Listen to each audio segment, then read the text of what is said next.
Public है, ये सब जानती है, पब्लिक है। दोस्तों, ये सही कहा गया है कि पब्लिक सब कुछ जानती है और ये सब कुछ पहचानती भी है। और इसका सबसे ताज़ा तरीन उदाहरण अगर देखेंगे तो अभी किसान आंदोलन को ले सकते हैं।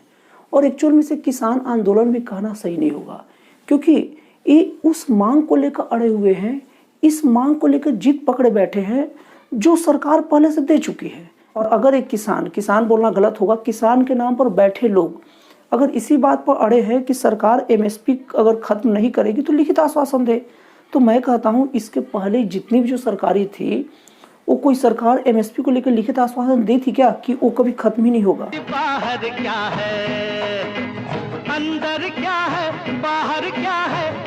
और इसका ताजा तरीन एग्जाम्पल अगर आपको लेना है तो किसान आंदोलन को ले लीजिए। और दोस्तों, इसे किसान आंदोलन कहना उचित भी नहीं है, क्योंकि ये अड़तियों का, दलालों का, बिचौलियों का और विपक्ष का सरकार को घेरने का प्रयास है। इसे सरकार को बदनाम करने का एक प्रयास कहा जाना चाहिए। और अगर केवल सरकार ही इससे परेशान होती, अगर इस प्रयास में सरकार को परेशान करना होता तो भी एक तरह से माना जा सकता है कि विपक्षियों का तो आदत ही होता है सरकार के विरोध में बात करना। और जितने जो किसान संगठन और अलग अलग प्रकार के जो लोग हैं, जो किसानों का, मजदूरों का अपने आप को मसीहा कहते हैं, वो अगर सरकार को घेरेंगे नहीं, सरकार को परेशान नहीं करेंगे तो कैसे लोग जानेंगे कि उनका कोई अस्तित्व भी है? बाबू, ये पब्लिक है, पब्लिक, ये जो पब्लिक है ये सब जानती है, पब्लिक है। और वहां तक तो सही और समझ में भी आता है कि आप सरकार को परेशान कर रहे हैं, सरकार को घेर रहे हैं, आपका धंधा चल रहा है। लेकिन वो बात समझ से परे हो जाता है कि इसमें जनता को भी परेशानी करते हैं। अभी दिल्ली के सिंघू बॉर्डर पर और अगल बगल सभी जगह जिस तरह से लोग घेर के बैठे हैं सड़कों पर, उससे सरकार को कितनी परेशानी हो रही है? उससे तो आम जन को ही परेशानी हो रही है ना। कई कई ऐसे ट्रकें फंसी है जो दबाव से लदी पड़ी है, और कितने बड़े बड़े राज्यों तक, कितने बड़ी बड़ी जनसंख्या तक दवाओं को पहुंचाना है, कितनी खाद्य सामग्री फंसी हुई है, वो सब के सब सही समय पर नहीं पहुंचेगी तो वहाँ उस चीज़ की कमी होगी और इसके कारण उसका कीमत बढ़ेगा और महंगाई बढ़ेगा। और वैसे महंगाई से पूरा देश आज परेशान है और सरकार ले दे के इसको बैलेंस करने के चक्कर में फिर भी घेर के सबको परेशान कर रहे हैं। और सबसे बड़ी बात, ये आंदोलन के नाम पर बैठे लोग जिस चीज़ की मांग कर रहे हैं, सरकार उसको तो पहले से दे के रखा है।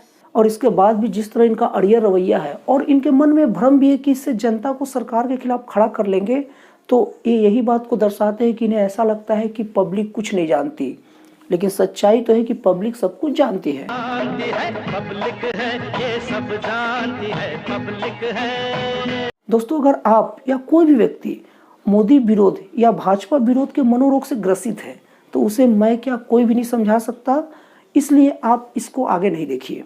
लेकिन अगर आपके दिमाग में ऐसी बात है कि मैं केवल सच को जानूंगा, मैं सही चीज़ को देखना चाहता हूँ, ना बीजेपी ना कांग्रेस, एकदम एक्यूरेट जनता इन आंदोलनकारियों के साथ है या नहीं, अगर इसको समझना है तब इस वीडियो को आप आगे देखिए। दोस्तों, सबसे पहली बात, आप लोग के बात पता ही होगा कि किसान गांव में ही खेती करते हैं, खेती शहरों में नहीं हो सकता और पंचायत की सीमा गांव तक ही रहती है। दोस्तों, अगर अभी आप देखेंगे तो चाहे राजस्थान का पंचायत चुनाव हो या भाग्यनगर का स्थानीय चुनाव हो, भाग्यनगर का मतलब हैदराबाद, आप लोग नोट कर लीजिए, बार बार बताना ना पड़े, हैदराबाद का मतलब भाग्यनगर, और भाग्यनगर आप लोग बोलना सीखिए। और उसके बाद दोस्तों देखेंगे सबसे लेटेस्ट जम्मू कश्मीर का स्थानीय चुनाव, और स्थानीय चुनाव में ग्रामीण लोगों का बहुत बड़ा योगदान होता है।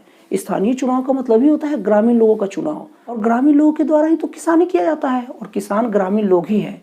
और हर जगह भाजपा की जीत प्रचंड मतों से हुई है। और दोस्तों, अगर आप देखेंगे तो सारे के सारे चुनाव उस वक्त नहीं हुए हैं जो आंदोलन करके गलती कर दिया, किसान आंदोलन के नाम पर जो लोग बैठे थे उनके बैठने के बाद ये सब चुनाव हुए हैं।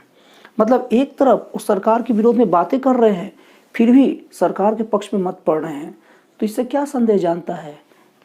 बाबू, ये पब्लिक है, पब्लिक, समझे कि नहीं? सब जानती है ये पब्लिक है, अंदर क्या है, बाहर क्या है, ये सब कुछ पहचानती है। और दोस्तों, इसके बाद पब्लिक ये भी जानती है कि विपक्षी दल अपनी हार की समीक्षा नहीं करेगी, अपने हार की कारणों पर चर्चा नहीं करेगी, नहीं बात करेगी, सीधे ये बात कहेगी कि आप लोग जानते हैं वोटिंग मशीन खराब है, वोटिंग मशीन हैक हो चुका है।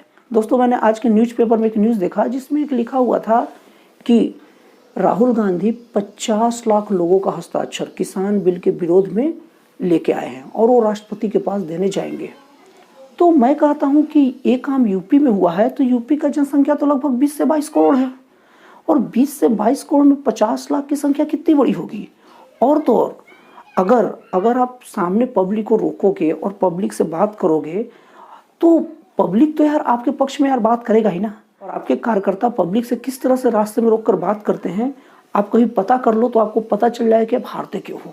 दोस्तों, एक जगह किसान बिल के विरोध में ऐसी बैठक चल रही थी, तो मैं उधर से गुजरा तो मैंने कुछ नहीं बोला। अरे भाई, बैठक की बात है, सब बैठक करे, कोई दिक्कत क्या है। उस वक्त तो मैंने कुछ नहीं बोला, लेकिन बाद में जब मैं बगल से सामान ले रहा था तो आदमी बोल रहा था कि ये किसान बिल के विरोध में आंदोलन है और ये बिल पूरी तरह से अंग्रेजों का बिल है। तो मैंने बोला, भैया कैसा बिल अंग्रेजों का है? बोलते एमएसपी खत्म कर रहा है। तो मैंने बोला कि एमएसपी तो सभी राज्यों में चालू है। तो बोलता है कि लिख के देगा क्या? लिख के देगा क्या कि एमएसपी कभी खत्म नहीं होगा? तो मैंने बोला, भैया आप कांग्रेस पार्टी के बैनर तले आंदोलन कर रहे हो, आप ही लिख कर दे देते, या आपके जो राज्यों में कांग्रेस की सरकार है वहाँ लिख के दे दे कि हमारे राज्य में एमएसपी खत्म नहीं होगा। या इतने सालों से आपकी कांग्रेस की सरकार थी तो उस वक्त क्यों नहीं लिख के दे दिया? वो बोलता तुम यार जानते नहीं हो, तुम आदमी ठीक नहीं हो। मतलब कि ना मैं बीजेपी पार्टी से हूँ ना मैं कांग्रेस पार्टी से हूँ। हाँ, भले बीजेपी की ओर मेरा रुझान है, लेकिन क्या आपके कार्यकर्ता इतने अच्छे से समझाएंगे कि नहीं, आप थोड़ा सोचिए समझिए, अच्छे से बात करेंगे? नहीं, जनता से बहुत गलत तरीके से बात करते हैं और जनता इस झंझटों में ना पड़े करके ला यार लिख के देता हूँ, बाकी काम मैं वोटिंग बूथ में कर लूँगा। तो ऐसे करके तो कोई भी ले लेगा। राहुल जी, आपको पता होना चाहिए कि ये मीडिया का युग चल रहा है, इलेक्ट्रॉनिक मीडिया का युग चल रहा है।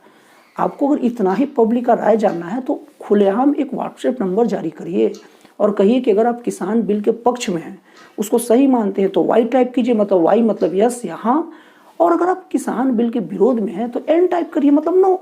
आप यकीन मानिए, इसके दूसरे दिन ही आपको प्रेस वार्ता करनी पड़ेगी और आपको ये बोलनी पड़ेगी कि बीजेपी वालों ने पूरे के पूरे मोबाइल नंबर को हाईजैक कर लिया, इसीलिए सब के सब बोल रहे हैं कि हम किसान बिल के समर्थन में हैं। आपका तो ये हाल है, कोई अगर आपके बातों को ना कह दे तो बीजेपी वाला हो जाता है, आरएसएस वाला हो जाता है, और कोई आपकी बातों को डर के एक बार हाँ कह दे तो सच्चाई का बहुत बड़ा सपोर्टर हो जाता है, और वो भी बेचारा आपके डर के हमारे सामने हाँ कहता है कि आपसे कौन बहस करे, आपके कार्यकर्ताओं से कौन बहस करे, और वो अपना वोटिंग बूथ में अपना भड़ास निकालता है। एक बार आप एक सही चीज के लिए खड़े तो होइए। याद रखिए राहुल जी, ये पब्लिक है, ये सब जानती है, इनके साथ आप खिलवाड़ मत कीजिए, ये सब कुछ पहचानती है, अंदर क्या है बाहर क्या है ये सब कुछ पहचानती है। ये जो पब्लिक है ये सब जानती है, पब्लिक है।